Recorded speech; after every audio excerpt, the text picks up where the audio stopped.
bicara, Bapak Ibu pimpinan Bank Syariah, Bapak Ibu pengurus Ormas Islam, dan para akademisi maupun karyawan muslim.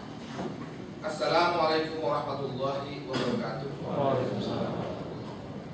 Alhamdulillah, wassalatu ala asrafil anbiya wal mursalin wa ala sahbihi ajmain, amma ba'd.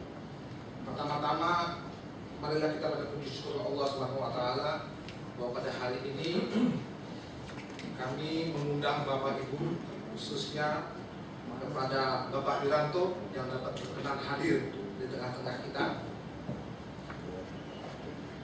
Kami sengaja mengundang, tema yang kami buat adalah hubungan Islam dan negara Pancasila di era reformasi, suatu tinjauan kritis. Topik ini adalah topik yang ingin mengingatkan kita semua bahwa Islam dan Pancasila sebenarnya di negeri ini tidak bisa dipisahkan, tapi satu kesatuan yang harmonis. Dan kalau kita melihat dulu upaya-upaya yang dilakukan oleh Bapak Presiden kita, Bapak Haji Soeharto, yang menginginkan bahwa Pancasila ini menjadi dasar negara, induk negara, makanya ada penambahan PKI. Maka sekarang di era reformasi, kegiatan tentang Pancasila 245 itu sekarang sunyi senyap. Sekarang saya baru dengar ada 4 pilar yang digagas oleh lembaga MPR. Dan kita bisa melihat bahwa sekarang orang sudah seperti melupakan Pancasila dan mengganti kepada isu-isu baru yang disebut dengan HAM dan demokrasi. Oleh karena itulah, khususnya umat Islam di arus bawah sering mempertanyakan sekarang Pancasila itu di mana? Dan kami ini umat Islam justru sangat mendukung negara kesatuan Indonesia dan juga mendukung pemerintah ini karena Pancasila. Dan kita ketahui Majelis Ulama setiap pilarnya selalu mengatakan bahwa negara kesatuan Indonesia, Pancasila 45 adalah bentuk final. Begitu juga dengan Muhammadiyah dan NU. Artinya hampir semua umat Islam tidak lagi mempersoalkan kedudukan Pancasila. Justru Pancasila ini adalah perekat bangsa yang sudah diakui dan menjadi sesuatu yang dipegang dan diikuti. Namun sekarang atas nama demokrasi, atas nama HAM, justru lupa atas nama Pancasila. Inilah yang menjadi kerisauan kita. Kalau sekarang negara ini bergeser, tidak lagi berpegang kepada Pancasila, yaitu hanya berpegang kepada HAM model Barat dan demokrasi model Barat, maka nanti suatu saat kelompok umat Islam mengatakan kalau sekarang Pancasila dilupakan, boleh dong kami umat Islam melupakan Pancasila juga. Artinya kami punya aspirasi baru dong. Kalau selama ini Pancasila kami jadi perekat, sekarang tidak ada lagi perekat bagi umat Islam.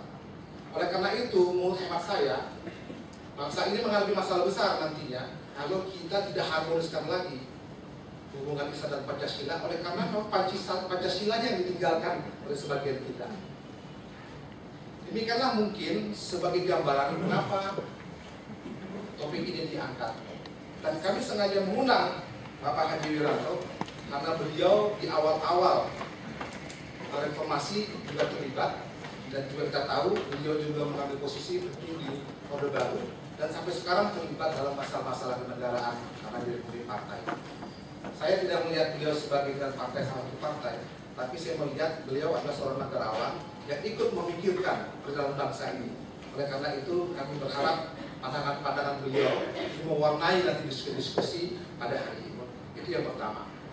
Yang kedua, kami memperkenalkan Islamic Banking and Finance Institute ini. Kami memang lakukan kegiatan training, menyiapkan para tenaga profesional di Islamic Finance, di perbankan dan lain-lain. Dan ini dirintis oleh seorang profesor yang menurut hemat saya sangat berani, Profesor Safia Harahap.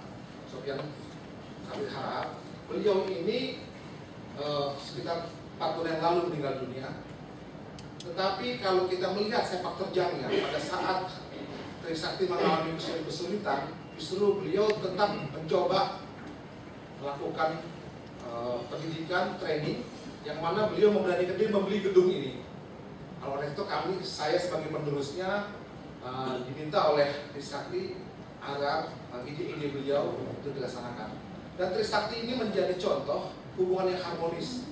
Karena rektor ini adalah beragama Katolik, Bapak Tobi Butis, tapi beliau sangat mendukung perkembangan daripada Islamic Finance atau Islamic Bank. Di lain pihak, undang-undang perbankan yang disahkan atau undang-undang yang berbau syariah atau Islamic Finance itu selalu ada fraksi yang menolak, fraksi yang tidak setuju seolah ada Islamisasi di tingkat negara. Oleh karena itu, kami juga heran bahwa Islam yang sudah begitu mesra dengan Pancasila malah justru sering dianggap sesuatu yang mengganjal Pancasila. Oleh karena itu, seminar ini kiranya nanti juga akan meluruskan, dan di sini banyak ormas Islam yang merasakan bagaimana perkembangan sekarang. Dan yang ketiga, Ibrahim Hussein Institute adalah satu lembaga kajian yang mencoba untuk mengangkat tema-tema pembaruan Islam, di mana Profesor K. Haji Ibrahim Hussein adalah figur yang 20 tahun menjadi ketua komisi fatwa, banyak mengeluarkan fatwa-fatwa dan banyak menulis buku-buku. Dan ini juga kami bagikan buku-bukunya. Oleh karena itu, kepada Bapak sekalian, kami dari UFI maupun dari Universitas ucapkan terima kasih atas kehadirannya, dan sekali lagi kami mengucapkan terima kasih kepada semua yang berpartisipasi terhadap acara ini, khususnya kepada Bapak Wiranto dan para pembicara, dan mudah-mudahan kita bisa menghasilkan diskusi yang bermanfaat guna untuk bangsa negara ini. Oleh karena itu, kalau seandainya kita oleh Nabi kita jangan meninggalkan keturunan yang lemah, kita juga jangan meninggalkan negara yang lemah. Terima kasih. Wassalamualaikum warahmatullahi wabarakatuh.